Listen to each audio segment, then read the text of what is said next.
आ गया, ये तो हल्का सा है। मेरा नाम है तंजीला चीमा। मैं आपसे एक सवाल करना चाहती हूँ। मेरा सवाल है, मेरा सवाल लड़की है, लड़की हो तुम हैं? शक्ल भी बनाओ ना लड़कियों वाली फिर। तंजीला चीमा, अच्छा फरमाइए, बताएं तंजीला साहबा। मेरा सवाल है क्या जब आप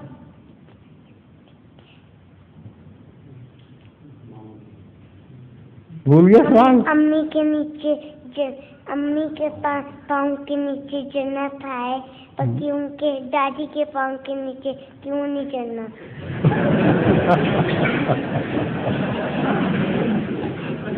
अम्मी तुम्हें पेट में पालती हैं और तुम्हारा इतना ख्याल रखती हैं बेचारी, हैं? तो अम्मी के पाँव के नीचे हो सकती है, अब्बा के पाँव के नीचे तो बूट ही होते हैं फिर।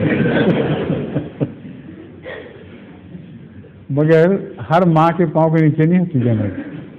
जो गंदी माँ हैं उनके पाँव के नीचे तो जहन्नम होती है। इससे रसूलुल्लाह सल्लल्लाहु अलैहि वसल्लम ने एक किस्म की पेशगोई की है कि मुसलमान माएँ अच्छी होती हैं और अपने बच्चों की अच्छी तरबियत करती हैं। ठीक है?